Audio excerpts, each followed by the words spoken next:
bread charge of 25 euros, a glass of wine for 30 and a sunbed for 200. If I tell you that these are the prices in Greece, you wouldn't necessarily think that this is a cheap country to visit, right? However, if you go just 1 hour away from most of the famous touristy spots like Mykonos or Santorini, you will pay a lot less. And I'm here to tell you exactly how expensive is Greece.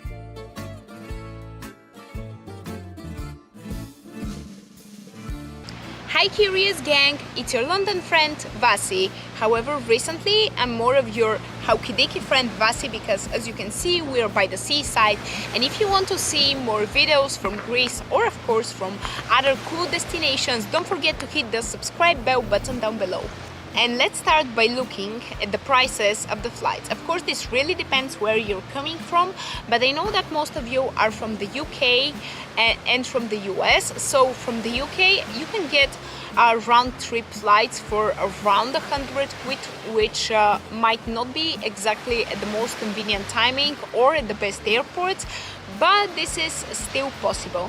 And if you're coming from the US, the price would really go up, but I saw that if you come even at the high season like August, you can find flights which cost around $600 to $700.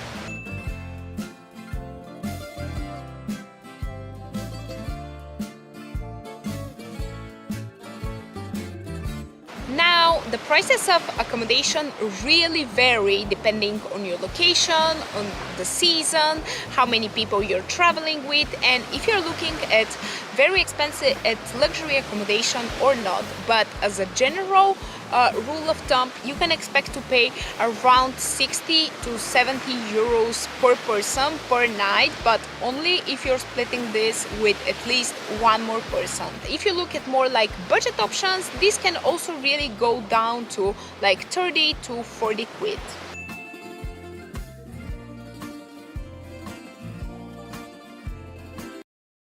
Here it is. It's like a cone and it's phyllo pastry, and there's like so much freaking filling. I love that. It's really full, and oh my god, I can't wait to try it. And it was only €1.30, so I like that. This is the best thing I have ever had. And now that we have changed location next to this beautiful flower, let me quickly run you through the food prices here in Greece. So the cheapest type of food that you can find, it is either at the bakery, for example, a nice pina cupita or any sort of like baked good, or a gyros. This would usually vary from like 2 to 4 euros. The next ones are more about restaurants, and the more kind of average price restaurant, you can expect to pay a glass of wine like 3 to 4 euros, a bottle of water like 1.50 to 2 euros, a Greek salad would be anywhere from 6 to 9, a Greek main dish with meat from 8 to 12 or like even 13. Seafood is usually above 10 euros, so between 15 and 20. Here you can see also more in detail the rest of the prices. By the way, a nice tip, it is the rule of thumb of a Greek salad. So if you go to a place and you see that the Greek salad is around 5 to 6 euros, this would usually mean that the restaurant is cheap. And if it is above 8 euros, 8.50 €, you should definitely expect to pay more than the average restaurant. And if it is more than like 9 or 10, it is definitely overpriced.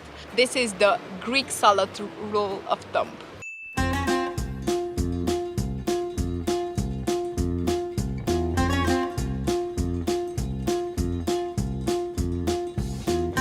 I feel amazing. You feel a little bit rush of adrenaline.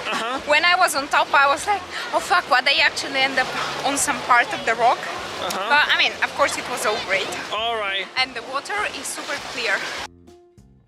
If you guys visit Athens and you visit the nice museums in there, they cost like between 10 to 20 euros. If you do like any sort of land tours with locals, they're around from 20 up to 50 euros.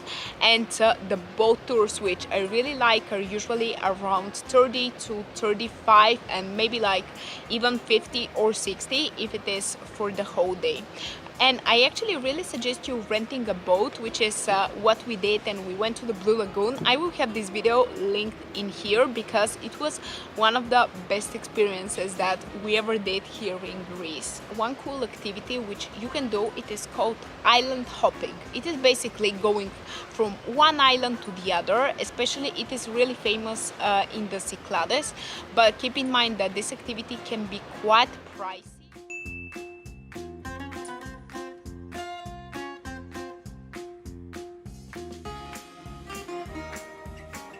Guys, by the way, to take these amazing views, I'm actually stepping on here, but be very careful so you don't step actually into the house of someone, because I saw there were a lot of places where it's written like, please don't step on our homes. So if you like, over tourism here can be a problem at any other year. As you can see here on the map, Greece has 13 regions, but I feel like most of us are seeing photos from like one or two of them, like usually Mykonos, Santorini or Zakynthos, and actually these are literally the most expensive places. So I would say the more we have heard about the place or we have seen it in social media, the more expensive it is. And as I guys told you, like Greece is definitely a place where you need to rent a car.